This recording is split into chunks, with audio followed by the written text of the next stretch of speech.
Germany also always insists on austerity, on the 3% criteria. Is this also a cause for the youth unemployment in the south we're seeing, and are you going to change something about it? Well, I remind the Germans, the Dutch, the Austrians, the Finnish, who are doing quite well at the moment economically, that we only can have a good future if we can create jobs and growth, especially for the young generation in the south. We only can answer the challenges together. So it's responsibility and solidarity. Together, we have to bring these things in one line. And I want to describe one element. I was in Portugal, in Porto. I met with young students there. And they told me that, Franz, they were not first of all asking about minimum wages, because that is one of the proposals from the socialists. They were asking, the young generation of the south is asking for jobs, for good paid jobs, for good salaries, to establish their own families. And that's why we need a good economic policy to create these jobs. And that is infrastructure, that is research, that is openness for trade, and that is for all of us to practice a strong single market, to establish even a stronger single market for the future. So socialism, what is creating jobs? Thank you, Martin Weber. Just remember, you have two rebuttal cards to challenge other candidates. So, Nico Coué, do you agree with Manfred Weber? A good economy policy is a solution to get unemployment down in Europe?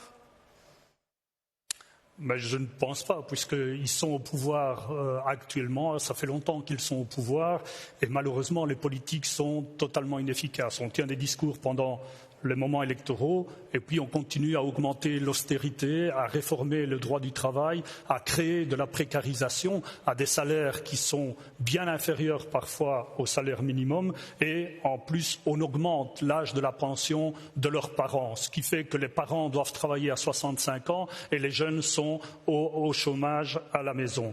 Pour nous, si on veut s'attaquer à la précarisation du travail, c'est de revenir au contrat de travail clairement à durée indéterminée. Arrêter avec des contrats 0 heure qui ne mènent les jeunes nulle part. Essayer de faire en sorte que nous ayons un salaire minimum européen qui soit au-dessus du seuil de pauvreté. Parce que sinon, aller travailler et continuer à être pauvre est inacceptable pour ces jeunes. Il faut vraiment que ces contrats à durée déterminée soient l'objectif de chacun de ces jeunes en Europe. Thank you very much, Nico Coué. Margarete Vestager, is it just like the general business environment we can do something about, but not really giving an answer to millions of young Europeans who want a job? Well, I think we can do both, because European countries have come together to make sure that in every country there is an offer of education or training or a specific job. Because with no job, you just open the door to no future.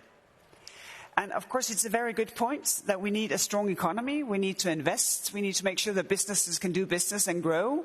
And we see jobs are being created in Europe. I think more than 12 million jobs over the last 5 years. But a lot of those jobs, they don't pay very well.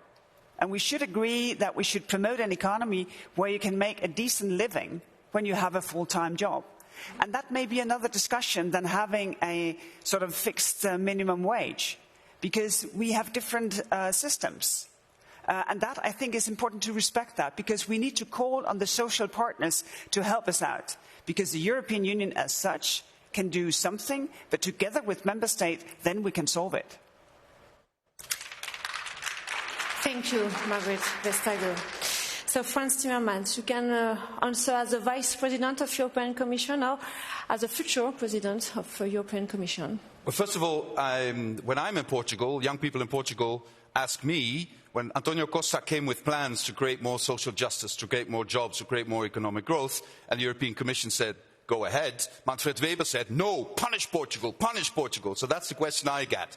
But coming back to the question on the young people, first of all, very concretely, let's expand Erasmus to every young person in Europe, regardless of whether they are in school or in university or in high school, or whether they have a job or not a job. It gives them an experience to learn from other member states. Secondly, make sure there is a minimum wage that is on average 60% of median wage. That will protect young people against these jobs where they get 2 or 3 euros an hour. Thirdly, Youth Guarantee Plan. Expand the Youth Guarantee Plan. It's been very successful in quite a number of member states. We should expand that. And more than that, lower the voting age to 16 years so that young people have a bigger say in the decisions we take at national and European level. Thank you. Thank you very much, Franz Timmermans. I already thought they agree on everything, apparently, but no, we saw the first rebuttal card from Manfred Weber. So 30 seconds for you, and then 30 seconds an answer from Franz Timmermans. So we all share that solidarity is a key issue for Europe, but again, responsibility. And on responsibility, I have to remind everyone that in the last 5 years, it was Commissioner Moscovici, a socialist, responsible for the programming on the Euro question. It was Dijsselbloem, a former colleague of Frans Timmermans as minister from the Netherlands, who was chairing the ECOFIN, so the Euro group, which did the necessary decisions on reforming. And today, it's a socialist finance minister from Portugal who is chairing this ECOFIN group, the responsible body, the Euro group, the responsible body who is doing the necessary steps. So I think everybody should take over responsibility. The socialists should not attack their own policies. Thank you, my friend. Franz Timmermans, you can answer. You have 30 seconds. Sure. This had nothing to do with what I said. Pierre Moscovici looked at the plans and said they're okay. Jean-Claude Juncker looked at the plans of Portugal and said, okay, this can work. And then Manfred Weber said from the European Parliament, no, we will not allow this, you should punish Portugal, they shouldn't do this. And this is what happened. It worked. Social justice is bigger in Portugal. Jobs have increased enormously in Portugal because they put an end to austerity. And that is what more governments should be doing. Thank you very much, Franz Timmermans. And last in line on that is Ska Keller, please. I think the austerity measures that have been taken in Europe have really done a big damage. It has done a damage to people personally. People were deprived of their jobs. I mean, it's young people very much, but it's not just young people. But it has also really given a blow to that European promise of that we would be jointly creating prosperity. So I think it was a big mistake for every sort of measure. And we shouldn't forget, if a young person is unemployed, that will mean that young person will have a lower income in the future as well. So tackling youth unemployment is crucial, and it's an issue for the whole of the European Union, not just from single member states or regions. So we should make the youth guarantee binding everywhere, and it needs to be fully financed. And we need to make sure that we have the right jobs in the future. Investing in the green economy, even the Commission has said it will create hundreds of thousands of jobs. So why do we wait with that? Why not start with making sure that investments we do are exactly targeted towards the social and ecological transition of our economy? Thank you, Ska Keller. Jan Zahradil, want to say you something. I have a question for Mr. Timmermans, if I may. How would you agree that there is a very diverse level of unemployment in individual member countries? You have over 10% in some countries, and you have less than 3% in some other countries. Would you agree that this is a very good evidence, a very good example, that in fact national governments and national parliaments are better able to create tailor-made solutions for their own labour markets than the European Commission can do? Well, would you agree with me that if we had applied the same reasoning on structural funds for new member states 15 years ago, the Czech Republic would not be as prosperous today, the unemployment in the Czech Republic would not be as low as it is today? I wouldn't agree. So without structural funds this would have happened? They were helpful. They were helpful. Exactly. And this was an expression of European solidarity. Would you not agree with me that it's also an expression of European solidarity, not just to say we have low unemployment figures, but we care about the fact that in Southern Europe more than 30% of the young people are unemployed, and we will help solve that. Thank you very much, Franz Timmermans. And I hope you understand why I encourage you to use your rebuttal cards. So we are getting kind of a debate now. Thank you all. Thank you, Ska Keller. Thank you all for your first answers on migration and on youth unemployment. Old-fashioned here on the stage, but let's have a look at the fancy social media stage. Yes, it has been great to see that thousands of you are already getting involved. The hashtag Tell Europe has been mentioned more than 7,000 times. And let's see how far that goes by the end of the night. I really hope to see the Finns here too, because, you know, last night we didn't do that well in the semi-finals of the Eurovision Song Contest. So make your voice be heard tonight, and all you other Europeans, of course, too. And speaking of engagement, many of you sent us your reasons for going to vote at the upcoming elections.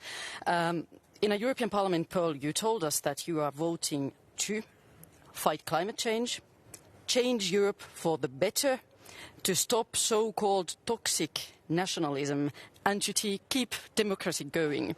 So how is the online community responding to our first topics? Let's have a look. Migration, it has definitely provoked a very heated discussion. This user from Belgium would like to see EU citizens allowed to support migrants with shelter and food. And I can also tell you that there is huge interest in climate change.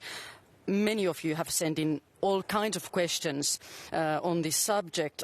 From Germany, we have a direct question asking candidates what they will do to fight climate change and to prevent crisis. We'd like to hear more from the candidates, so let's get back to the debate.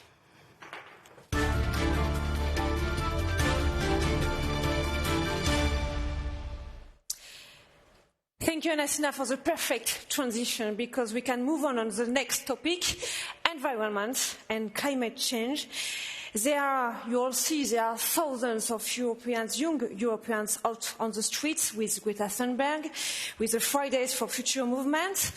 Every other week, we get a new scientific report urging politicians like you to act, but still, effective climate protection could prove very expensive. Jobs in the coal or car industry could be lost. Energy could cost ordinary people more money. So our question to the candidate is, do you think we have to make these sacrifices in order to protect the planet, our planet? What would you do more, or what would you do less?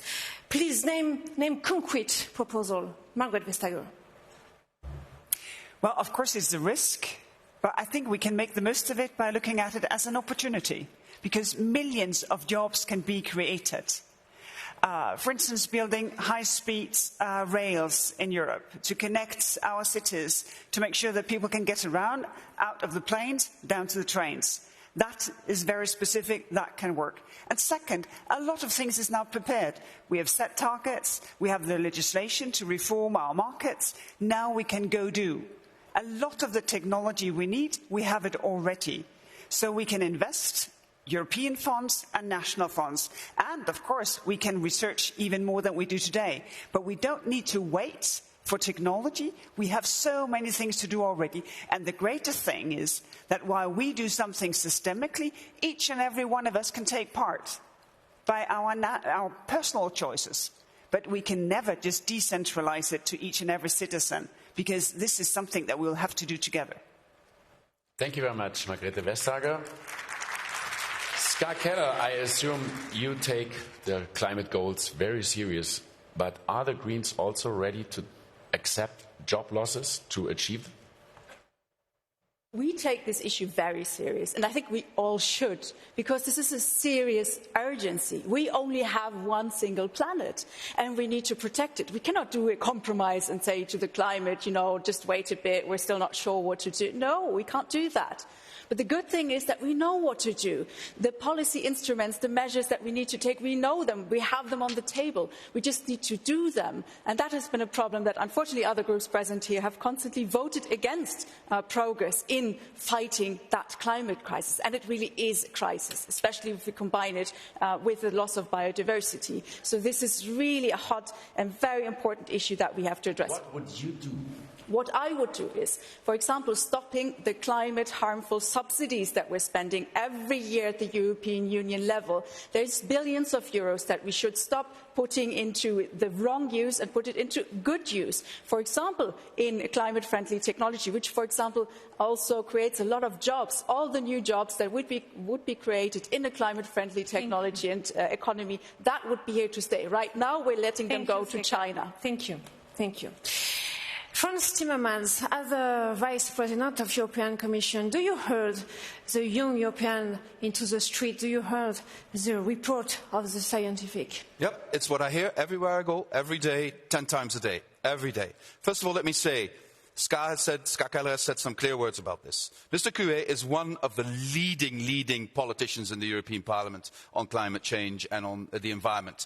The three of us already have a quite good record in the last 5 years in the European Parliament. My offer to them is let's work together in the next 5 years so that we make sure the next Commission puts the climate crisis on the top of its agenda. And I'm sure we will also convince many, many people in the Liberal family so that we create an alliance going from Tsipras all the way to Macron to make sure we put this on the highest level of our agenda. But concretely, why are we not taxing kerosene? We're taxing the fuel in the cars and in the trains, but not in the airplanes. Unacceptable. Why are we not introducing a CO2 tax for all companies in Europe? A CO2 tax which revenues we can then bring back to the people so that they can make their housing sustainable, for instance. So why are we not introducing these measures? We can do that. We can do that if we agree with the member states and if we enforce this also with the help of the European Parliament. Thank you very much, Frans Timmermans. And I think we saw a first stage of coalition building here, but I assume we go to the opposition now.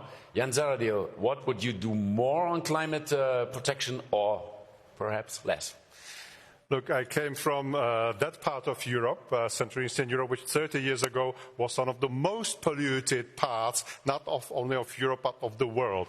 Now, over those 30 years, we have reduced the air pollution for hundreds of %. So it is achievable, but it has to be done in a socially sustainable way and gradually while introducing new technologies. And that's what I'm calling for. Socially sustainable way and gradual phasing, right timetable. So let's not put unrealistic targets ahead of us. Let's commit those commitments. Let's fulfill those commitments we have signed, for instance, the Paris Climate Agreement. And when it comes to the Commission could and should change the way how, for instance, our subsidies from a common agriculture policy paid. They should be more environmentally oriented, more subsidized organic farming, small farming, and not only production oriented. And there is one more, actually, a good program which was already devised by the Commission, and I have to praise the Commission for that. It's called 1 hectare. And this, Thank you. I will explain it later. We're sorry for that. You're 6. Thank you, Jan Zahradil. Nico Kueh. Mais moi, je remercie d'abord les jeunes qui, depuis des semaines, sont en train de rouspéter parce qu'ils ont l'impression qu'ils ne sont pas entendus. Et ils ne sont pas entendus. On peut entendre plein de discours des responsables européens, mais aucune mesure concrète n'est vraiment prise. Par exemple, on ne s'attaque pas aux gros pollueurs. Ces multinationales qui sont responsables de presque 70% de la pollution mondiale, on ne leur fait absolument rien. Par contre, je suis totalement opposé qu'on déplace le problème vers la taxation des citoyens les plus faibles, comme le fait Macron par exemple en France. C'est totalement inacceptable. Pour nous, il y a des solutions, il y a une tradition industrielle au niveau de l'Europe. On a fait Galileo, on a fait Airbus. Pourquoi est-ce qu'on ne reviendrait pas à une initiative publique pour s'attaquer clairement au climat? Et qu'on ne nous dise pas qu'il n'y a pas d'argent. Pour sauver les banques, on a trouvé 3 000 milliards et c'est M. Timmermans, je crois, son groupe qui a fait on sait aujourd'hui que la fraude fiscale est aux alentours de 850 milliards. Il y a des moyens pour lutter contre le climat. Thank you very much, Nico Kueh. And we take it to Manfred Weber. Would you be more ambitious on climate protection than the actual acting Commission now? 2050, to achieve a European Union which is carbon neutral. That is our common goal. And that's why I cannot understand why we create here divisions when we have common understanding about what to do for the future. The EPP is clearly committed to this goal. But on the way, how we achieve this, there are discussions necessary, because I don't accept that the losers of the development will be the pensioners, the poor people in our societies, will be the industrial workers of the car industry. We have a lot of concerns about whether they can manage this transitional period. There are a lot of concerns on the table, rural areas again. And that's why we have to make it in a way that everybody can respect it. And when I refer to my EPP party, I tell you it was the Commissioner Arias Canetti, an EPP commissioner, who presented all the initiatives in the fight against climate change. Our day achievements are together with the EPP voice, and I will continue. Thank you, Manfred Weber. Frans Timmermans, you want to challenge? Well, just very briefly, I mean, we just, an NGO went through the voting in the European Parliament over the last 5 years, and they call the EPP dinosaurs. So there is a problem there. It's not my word, it's what the NGO did, just looking at the voting. But secondly, I'm sick and tired of the excuse It's going to hurt pensioners, it's going to hurt socially weak people. You know what's really going to hurt? If we do nothing. If we do nothing, we will be in a climate crisis of incredible proportions. If we do nothing, it's the poor people who will suffer first. They have no way to go somewhere else to avoid this crisis. We need to act. The longer we wait, the more expensive it is and the harder it is on poor people. Manfred Weber. Again, from Franz Timmermans, great words, but not concrete actions, you see. We need concrete actions now, and that is necessary for achieving the goal. And I tell you, the trade emission system, which we established into the European Union, we can expand this to the aviation sector. That would be an important step. Or to look for the question how we can now boost innovation. I believe as an engineer, I am an environmental engineer by my profession. I believe in innovation, not in punishment, not in bans, not in regulatory framework. I believe in innovation. And that's why establishing an horizon which is investing in technologies which are capable to solve the problems, that is what we have to do. Okay. But thank you very much. Time is up for that, Okay. and we have a lot of further questions on that because we have 2 more rebuttal cards. First, Ska Keller. I do think we have great differences among the groups, among the parties on the climate issue, because some only talk about the climate and others, like, we want to do something about it very concretely. So my very concrete question to Manfred Weber is on that. If you're saying emission trading is great, then why did you vote, personally, why did your group vote against reforming the ETS and making it actually workable? Right now we're giving out so many free certificates that they can go for free and even trade the certificates among themselves, the very big companies. Why did you vote against that? Why did the EPP vote against more ambitious climate targets? This is not at all what real climate action looks like. Before we give it to Manfred Weber, just very briefly, ETS means emission trading system, for those of you who are not familiar with that abbreviation. Manfred Weber, please. Exactly, because my party is a party who's trying to bring things together. We can be ambitious, and that's the job of the Greens in a way to be very strong on climate change.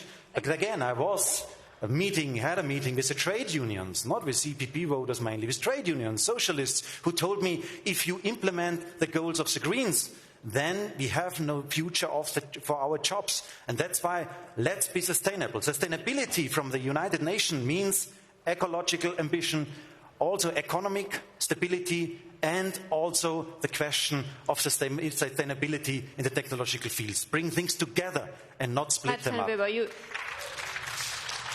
will answer again because Margaret Vestager wants to challenge you. And this is because you sort of insist that my colleague, Miguel, is a EPP.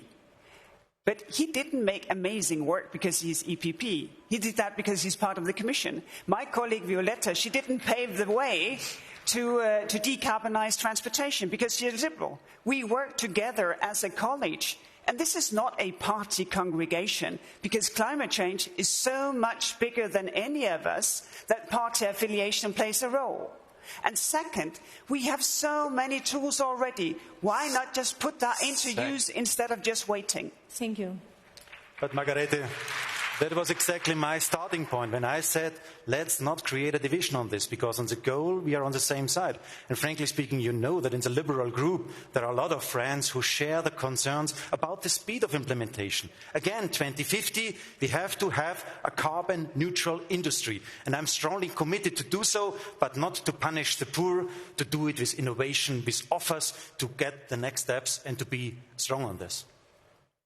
Thank you very much, Manfred Weber. And there was still one more challenge from Nico Coué, also to you.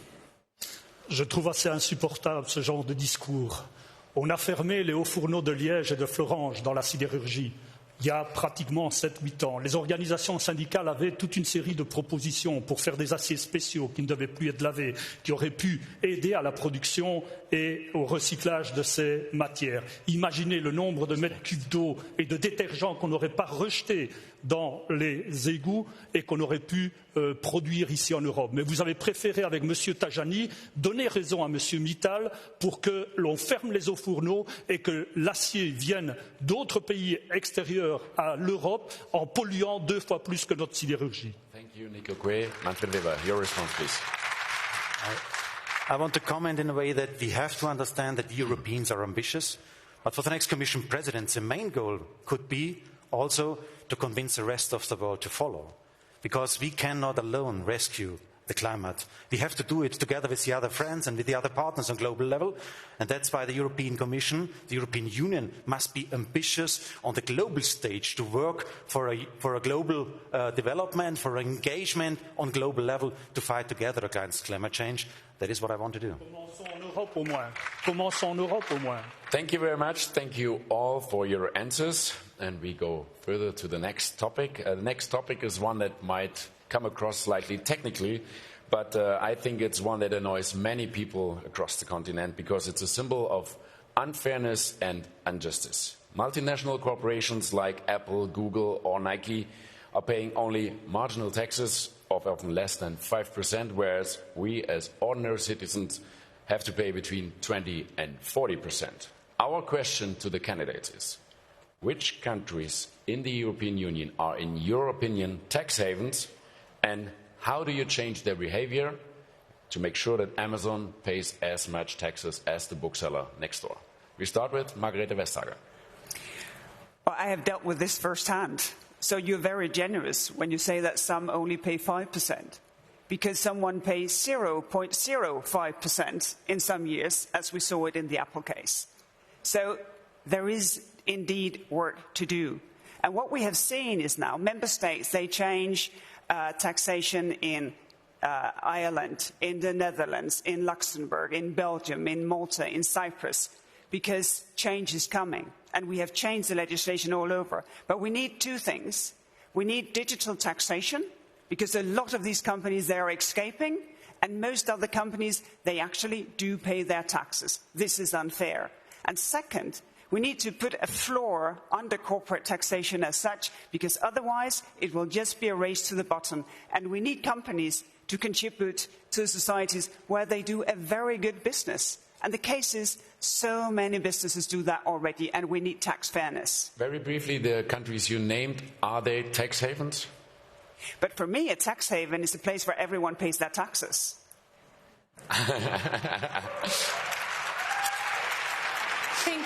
Thank you, Margrethe Vestager. Ska Keller, are you as optimistic as Margrethe Vestager? Change is coming?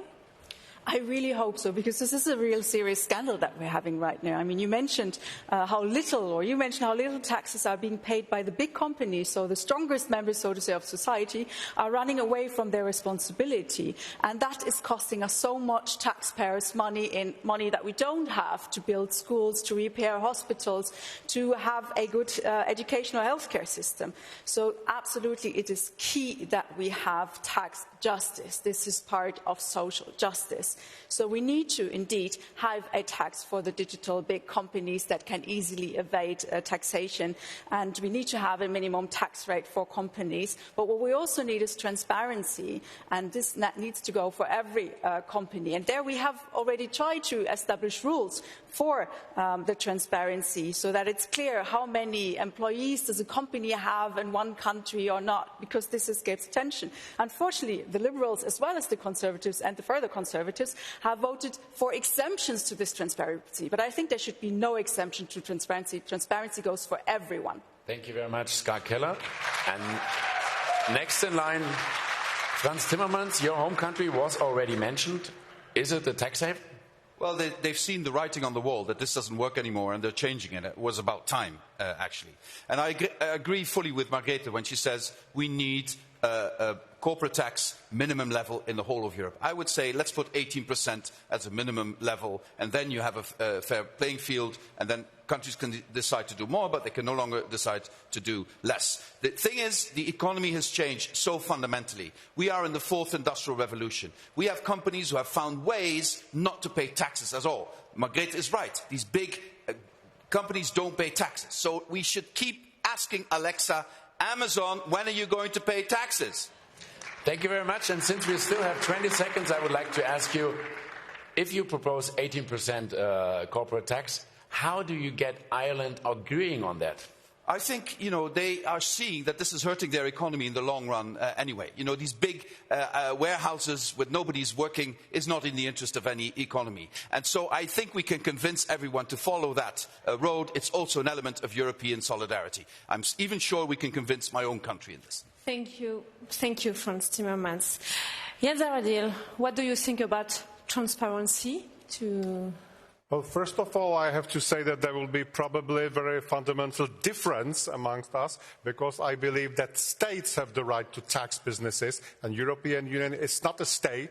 Maybe some people wish European Union to be a state, and in that case, I understand that they are calling for pan-European taxes. I don't. I believe, however, that, of course, tax evasion should be forbidden. I believe that there were good steps made forward. How? There is an exchange of information for every company whose turnover is bigger than 750 million euros, whether it pays regular taxes here or there. So we can easily identify those who do not pay taxes, and they can be taxed on a national level. I don't think that they should be taxed on a pan-European level. And by the way, I have to say that Commissioner Vestager did a very good job on that, on finding level playing field and on trying to find a proper competitive environment for European businesses. Thank you very much, Jan Zahradil. And Nico Coué, do you agree that it's none of Europe's business, taxation, more or less? Pas du tout.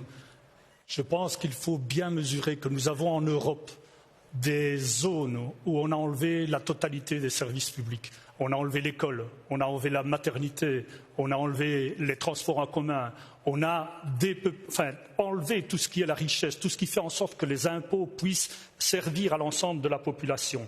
Ça fait combien d'années que l'on discute d'essayer d'harmoniser, ne serait-ce qu'harmoniser les impôts au niveau européen et éviter le dumping fiscal qui existe au niveau européen. Ils sont là, ils ont eu le pouvoir pendant des années et même ça n'a pas été fait. Donc je pense qu'il faut à un moment donné arrêter les discours bienveillants et passer à l'offensive. Sur la fraude fiscale, est-ce qu'on s'imagine que 850 milliards de fraude fiscale, c'est combien d'écoles, combien de services publics, combien de soins de santé on peut corriger avec ça? Et enfin, il faudrait peut-être qu'on ait la décence, me semble-t-il, que les lanceurs d'alerte qui sont des éléments qui dénoncent les scandales financiers soient protégés et non pas condamnés.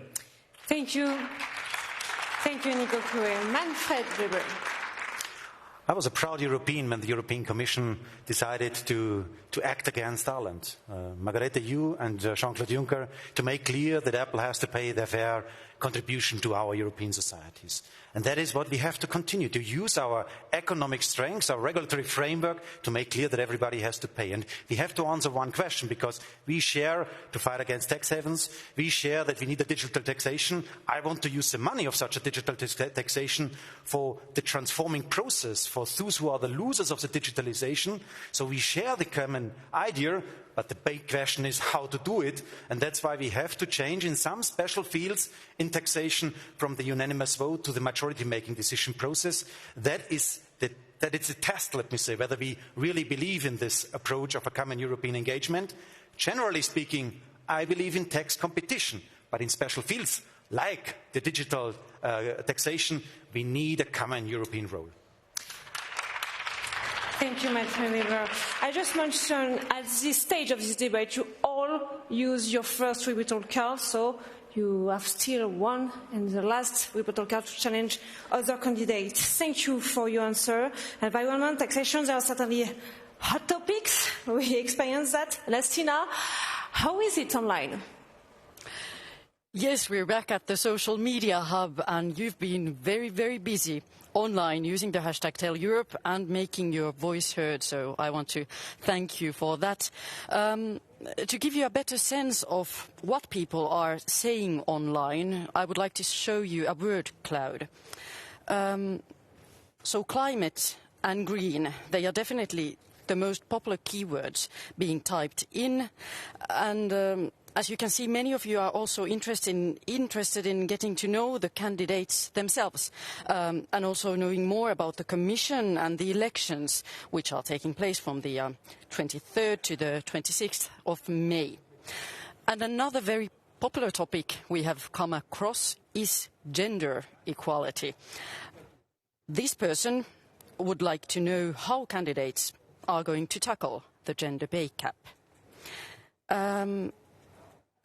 And with the rise of Eurosceptics and populist movements in several European countries, some of you have also expressed some general distrust towards the European Union. Here is a tweet from Germany that I think sums up what some of you feel.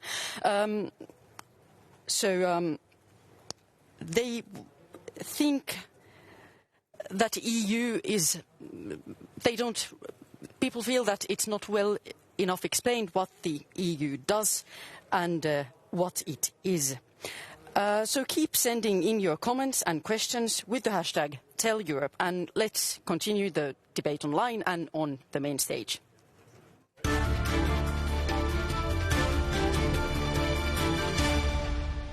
Thank you very much, Anastina, and we turn to questions about our external politics. The EU in a world dominated by the US and by China.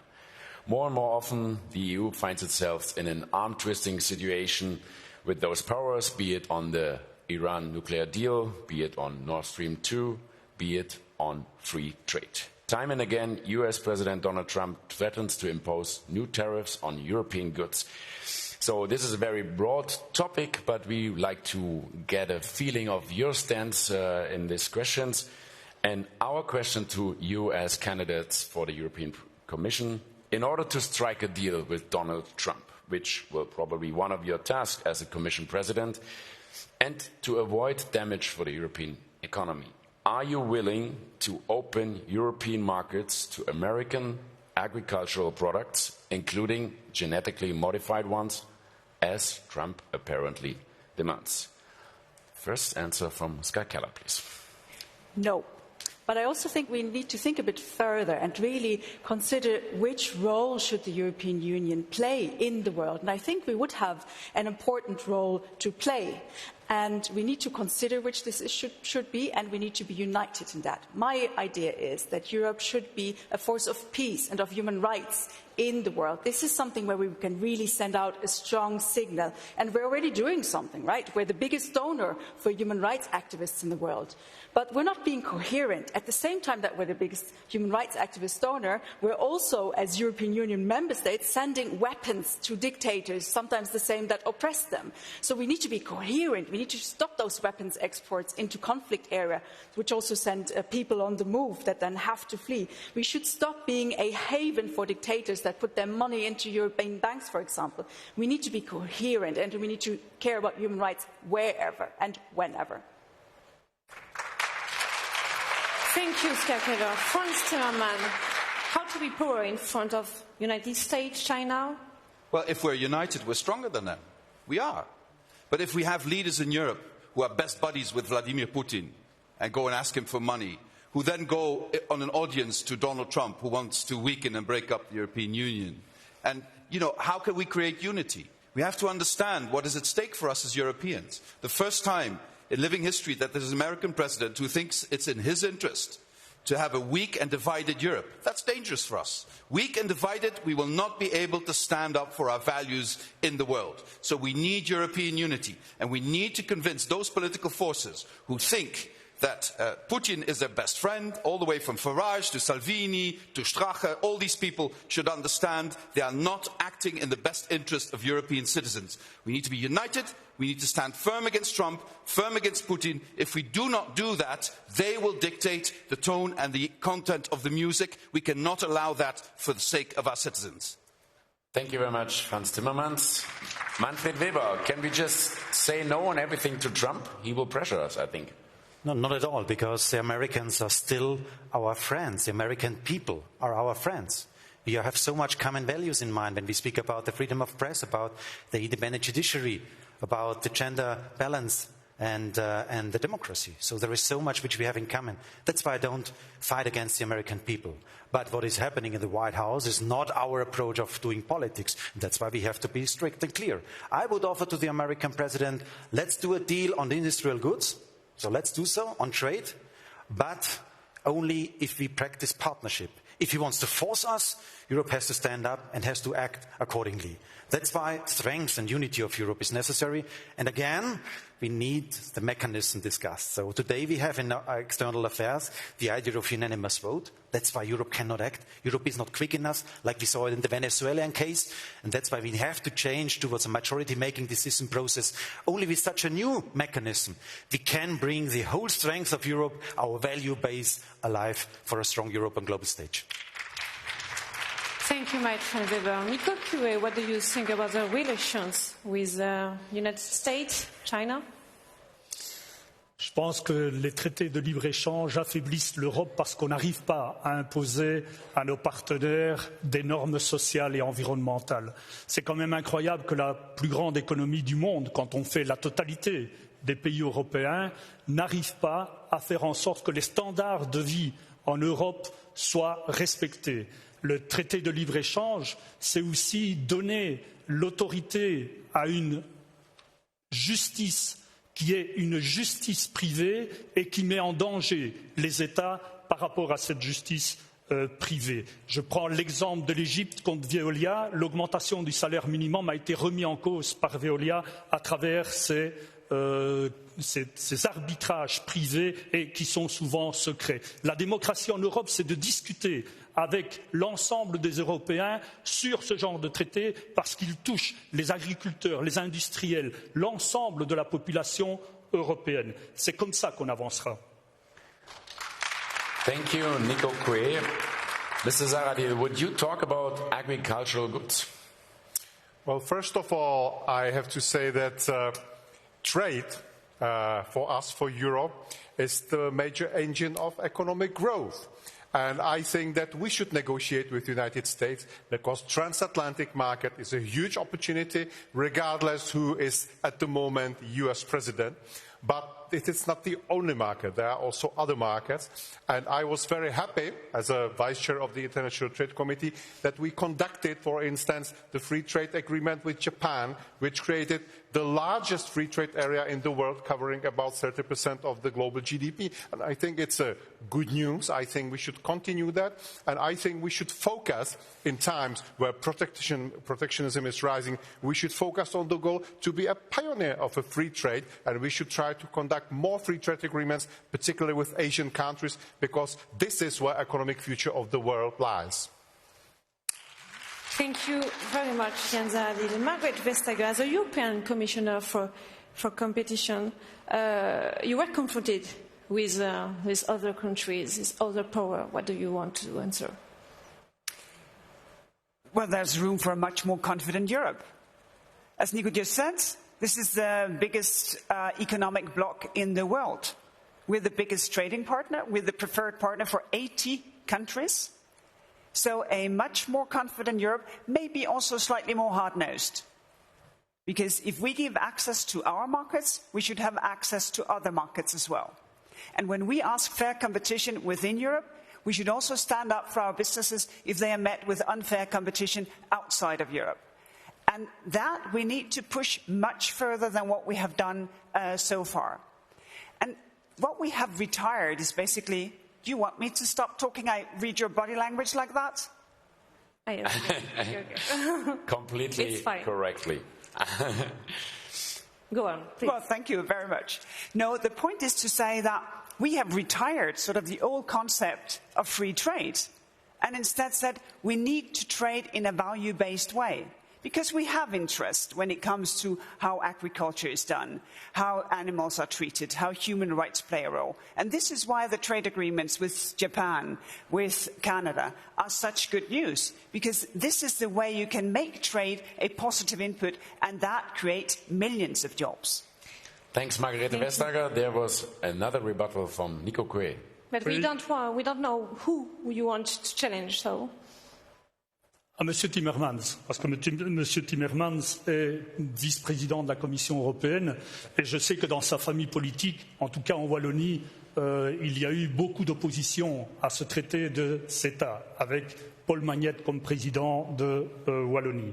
On n'arrive pas à comprendre comment ça se fait que si on a un certain nombre de visions pour le futur à travers ces traités, on accepte que ce soit négocié pratiquement en dehors des États et dans le secret d'une genre de justice extra-européenne. Est-ce qu'on n'a pas d'institutions suffisamment démocratiques et suffisamment fortes pour faire en sorte que ce soit débattu avec les citoyens européens, que la démocratie prenne sa place?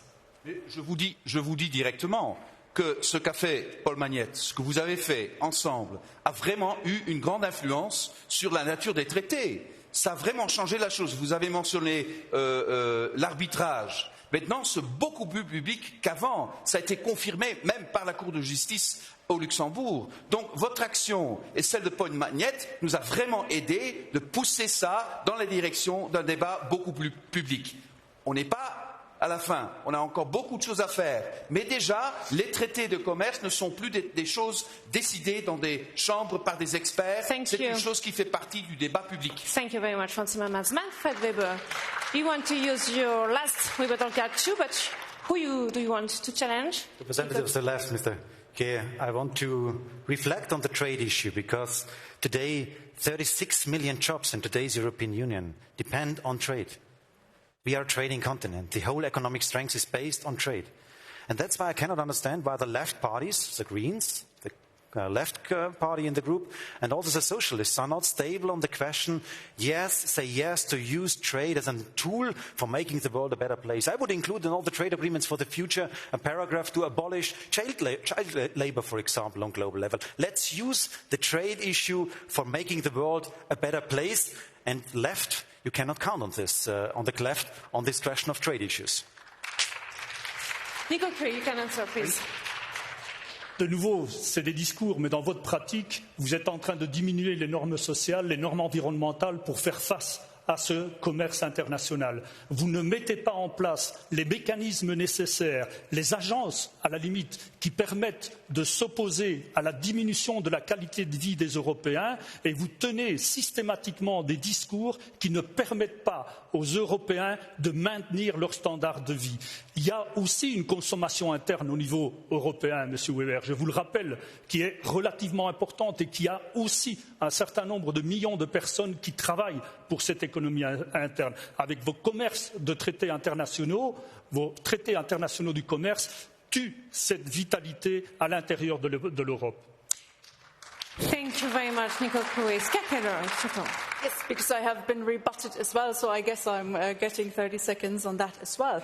I do think that trade can play an important role, but we have to see it as an instrument to get to a goal and not as a goal in itself as it's currently being always treated. The more trade agreements we have, the merrier, but we need to watch out what they do. And for example, if we just liberalize all services, then this is also not good for the European economy. If we just extract raw materials from other countries, this is really not good for achieving a global multilateral system of development. So we really need to be careful what trade is done, how, and for what aim. Thank you very much. Let's Roberto Kahn. Who do you want to challenge on this topic, please? I have a question for Mr. Weber because, to my great surprise, he said that he would support a qualified majority vote for a foreign policy.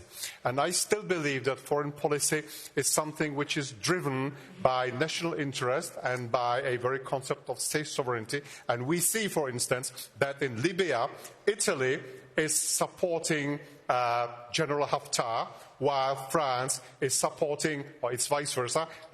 One country is supporting that warlord, while other country is supporting the legitimate government in Tripoli. So how you can put this together and how you can push one country by majority vote to take completely different stance? I don't believe that it could work, and it would only deepen the divide amongst European countries. Well, the question is not how to manage it. The first question is it necessary? And sorry, when we see exactly what is happening in Libya, when we see, for example, this development in Venezuela, it took 4 weeks of time to manage a common European position against the communist regime of Maduro. 4 weeks of time. due to some individuals, especially from Greece and Italy. And that is not the Europe I dream about. I dream of a Europe which stands up for our values, for democracy, for rule of law, for the freedom, which is the title of Europe, the freedom of our continent. And that is only possible if we come to a majority-making decision process. Let's make Europe strong in these questions. Thanks. I fight for this. Thanks, Manfred Weber. And another rebuttal card from Margrethe Vestager. It's just So whom are you challenging? I would just like to discuss trade with SCA, because I think there is also a climate change dimension here. For instance, we have a Slovenian company who are very famous in developing electrical planes. We have great European companies who develop pumps, wind turbines. We have a way of organizing how to transform waste to resources. And all of those solutions are exportable. And you cannot export if you cannot trade, and use trade as an instrument also when it comes to bringing the world together, when it comes to using the best possible solutions that we know already.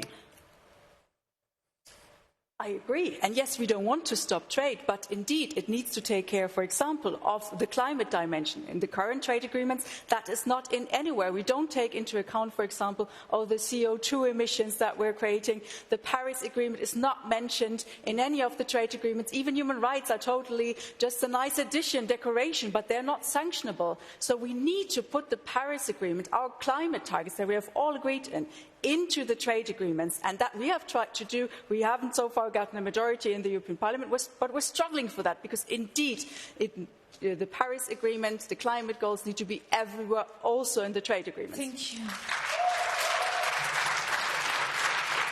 Thank you. So I think you all use your rebuttal card. Only Franz Timmermans, you have a last rebuttal card, so we are waiting for it. Thank you all for your answers. So our final topic is the increasing feeling of many people that the European Union doesn't function anymore. The British voted to leave the Union. In Hungary, Viktor Orban wins election with the slogan, "Stop Brussels." In Italy, Matteo Salvini clearly rides the same waves. And European values are under threat. There are already rule of law procedures against Poland, Hungary, with more to come. And turnout for the election has steadily declined over the decades. So our question to the candidate is, how do you explain the rise of Euroscepticism, and what is your share of responsibility? Skakeler. I would even say that the problem is bigger. The name of the problem is bigger. It's nationalism. It's dividing the European Union. There's forces that want to destroy the European Union and that also don't recognize the human rights of other human beings. That is the problem that we face in Europe. And there's a lot of things that, of course, we need to do about that, can do about. And I think one very important one is not to give them too much space, because it's not a law of nature that they have to become bigger and bigger. And they're not, if we look around in different European countries. We all, as Europeans, take part in the decision of how much space we give those nationalist forces in the European elections. And also, as European parties, we need to take a decision. Are we collaborating with those extremist forces? Unfortunately, the EPP, we have that situation in Austria, where you have been partnering with the FPÖ. We have the whole Orban issue that hasn't been solved yet. So I think it's a problem of whether we should take distance, whether we say we stand strongly on the basis of European values and human rights, or we don't do it. Thank you very much, Ska Keller. Franz Timmermans, what is your share of responsibility, be it politics, be it communications of the actual acting European Commission? Let's be very clear. People who used to vote for my party and many parties here are now voting for nationalist parties, sometimes even extremist parties. That's our fault. Apparently, we did not convince them to stay with us. Apparently, they believe in these propositions. They're now being disappointed. Look at what the divisiveness of Brexit has done to the United Kingdom. Today, the United Kingdom looks like Game of Thrones on steroids. And that's because of this divisive politics. Tomorrow's headline. That's because of this divisive politics. So we have a collective responsibility to offer propositions to our citizens that will make them come back to the European project, will make them come back to parties, all the parties around the table here, who have constructive propositions for the future. This is the only way forward. And yes, we are to blame, but we do have solutions. And we talked about these solutions tonight. Everybody has his idea about this, but we come together on this idea of creating European unity to solve the problems that are facing us in the future. Thank you, Frans Timmermans. Nico Kue, what do you want to say? L'unité européenne existait. L'unité européenne est en train d'être démantelée. Et l'unité européenne risque d'être démantelée parce qu'on a mené des politiques austéritaires d'une violence sans précédent contre les pays du Sud, contre les citoyens européens. Et ce n'est pas étonnant qu'à un moment donné, il y ait un certain nombre de votes radicaux. Évidemment, je ne cautionne pas ce que les fascistes sont en train de faire en Italie, en Hongrie et ailleurs. Mais il faut à un moment donné faire un choix où on fait le choix des marchés et on reste systématiquement sur les lois du marché, où on fait des choix avec les personnes européennes, les gens qui vivent en Europe. C'est eux qu'on doit affronter, qu'on doit essayer de soigner. Et ici, on n'a fait que diminuer leur pension, augmenter l'âge de leur pension, enlever des services publics, faire en sorte qu'à un moment donné, le malaise soit tel que les personnes pensent qu'en se réfugiant dans leur nation, ils vont pouvoir être mieux protégés. La responsabilité, c'est vous qui l'avez, parce que vous avez mené ces politiques-là. Time is up, unfortunately. The two left rebuttal cards are with Ska Keller and Frans Timmermans, if I'm not mistaken, but now it's Manfred Weber's turn. My party, the EPP, the Christian Democrats on this continent, are among the founding parties of today's European Union. And we see that nationalism and egoism is back on this continent. And what we have to do for the 26th of May, for this year's elections, we have to fight against those who want to destroy our Europe. We have to defend our Europe, no doubt about this. And there are two elements important. One element is, if we want to answer, we have to make Europe democratic. In the Brexit case, the main message of the Brexiteers was, I want to have my sovereignty back. People feel not that Europe is my Europe. And I want to change this. This chamber, the European Parliament, is a place where the future of Europe must be decided. We need a democratic Europe for the future.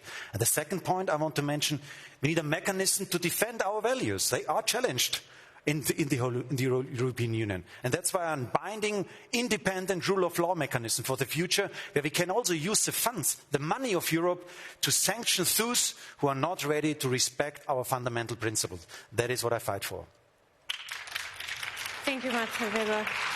Jens Adil, as a leader of reformists, conservatives, do you want to defend Europe? Well, I think that the main problem is that people, ordinary people in European countries that do not care about everyday politics, are somehow tired from endless European integration. They feel that European Union is interfering into their everyday lives, that it is threatening their traditional ways of life, their social customs and things like that. So yes, I am very in favor of European integration and European Union as well. But as I said at the beginning, I want Europe that is doing less but better, slimmer, scaled back, flexible, decentralized. I don't think that more Europe and more Europe and more Europe is a universal response for each and every problem, like, unfortunately, EPP and socialists that were running the European business for the last 25 years. And I don't believe that they will be able to come with some genuine change. Thank you, Jens Adil. Frans Timmermans, your last word. I think Mr. Zahradil knows extremely well that I have had a difference of opinion with the Polish government, whose party is part of his group, over the last 3 years. And people were saying, oh, don't do this, it will lead to Polexit, people will be disenchanted with Europe. How does Mr. Zahradil then explain that after 3 years of very, very tough conflicts with this government, the support for the European Union in Poland is higher than 3 years ago? The Polish people attach more importance to Europe than ever before. They want to be part of this community of values. Give them that. Don't withhold that from them. Thank you, Frans Timmermans. I'm not stealing the European Union. from the Polish people, but I give you another example from my own country. 90% of Czech citizens, of course, want to stay in the European Union, so that means that they somehow like the idea of European integration, while 75% of my citizens do not want to adopt the euro. So there is a clear example that people somehow like the European Union, but do not like everything which comes from the European Union. And we have to find the right balance between the European level and the national level, which unfortunately has been shifted too much in favor of the European level. Thank you very much. And to Margrethe Vestager, what makes people turn away from the EU, and do you see any self-criticism? I think there are many reasons. And if you want to change things, you need to change yourself first. In the way we talk. We talk very often as if we were keeping a secret with all the abbreviations we use. Last year we got digital citizens' right. That we call GDPR. How can you expect anyone to appreciate that? We need to speak in a different way. We need to take off the labels when people come to say this is a problem and discuss it for real. But then, of course, we also have to oblige ourselves to tell the truth.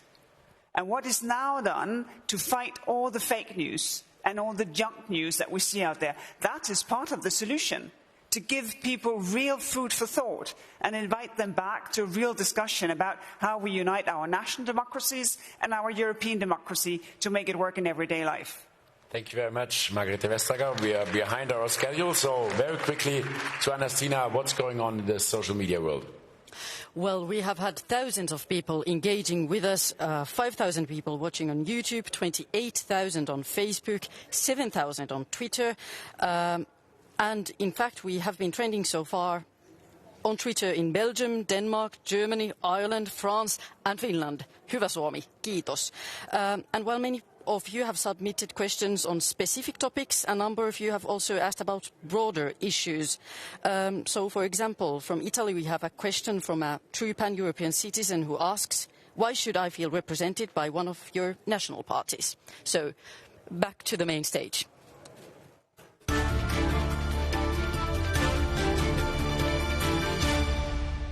The candidates now have one final opportunity to ask for your support. So the six of you stage would like to lead you up for the next years. So 1 minute to close. Franz Timmermans. I just heard 40 seconds because we are behind the schedule. Starting with Franz Timmermans. You have heard us today. You've heard all the differences. I hope it helps you make up your mind what you vote next week. But there's one thing I want to ask you.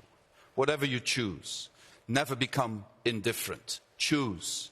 Let your voice be heard. If you don't vote, somebody else will take your voice. It's like giving your money to somebody else to decide about your future. Vote in the European elections. Let your heart speak. Vote for the person or the party you believe will fix Europe's problems best. But vote. Never let yourself become indifferent. Manfred Weber, please. If I would have the chance to ask my grandfather, the grandfather's generation, what do you think about today's Europe? I think they would answer, the best Europe we ever saw. And for the 26th of May, for these European elections, it's first of all to defend it against the egoists, against the nationalists who are back in Europe. And I want to open the new chapter. I want to create optimism. I want to create future perspective for this European Union, for this great idea of a united Europe. And I say it again, I want to make it in a democratic way, where you have the say, where you decide about the composition of this chamber of the European Parliament, and you give us the advice, what are the top subjects that we have to deal with in the next upcoming 5 years. A democratic Europe and a strong Europe. Thank you. Well, two things. First, it's important to show that we do change. And the most visible way to do it is to have a gender-balanced commission. The same number of men as the number of women. That reflects our societies. And second, the challenges we've been discussing today, they're difficult. We need each other to do it. But it takes courage to overcome ourselves and our differences, to find common solutions. The power to change comes from you. Voting is power. Go vote in this election and inspire people around you to go vote. Otherwise, other people will use it. Thank you.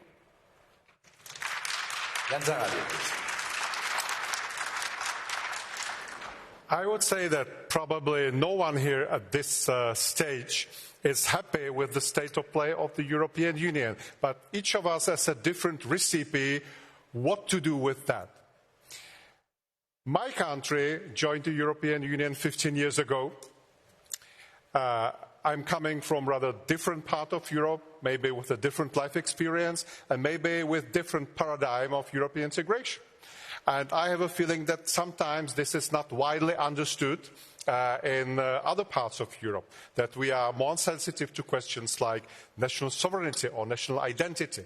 So in order to work together, to live together, to cooperate together, we have to find a way how to sort it out, and we have to find the right balance between European level and national level, as I said at the beginning. Thank you. Skakero.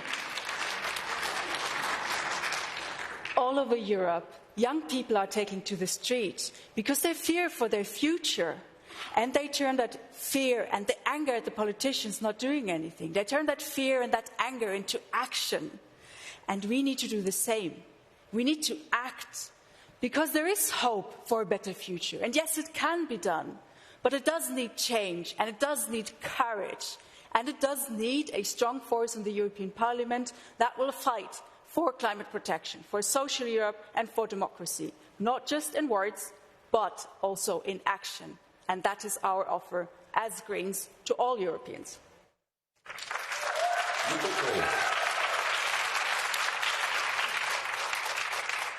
Nous venons de le voir, les dirigeants européens parlent mais ne s'attaquent pas aux vrais problèmes. Ils ne font pas face au réchauffement climatique, ils ne font pas face à la précarité, ils ne font pas face à la fraude fiscale. Nous voulons une Europe qui fasse face à tous ces défis. Nous voulons qu'en Espagne, on vote pour l'Europe, pour le féminisme, qu'en Italie, on vote pour l'Europe, mais pour s'opposer au fascisme. Nous voulons que tous les pays européens puissent voter pour des États sociaux qui leur permettent de vivre dignement. Nous voulons en fait que cette Europe change totalement de cap et nous demandons un vote pour la gauche européenne qui est la seule à pouvoir changer de cap. Thank you very much, Nico Coué, and that brings us to the end of our debate. I hope you spotted somebody whom you think would make a good president of the next European Commission, but anyhow, please join us all in showing your appreciation for all the 6 candidates.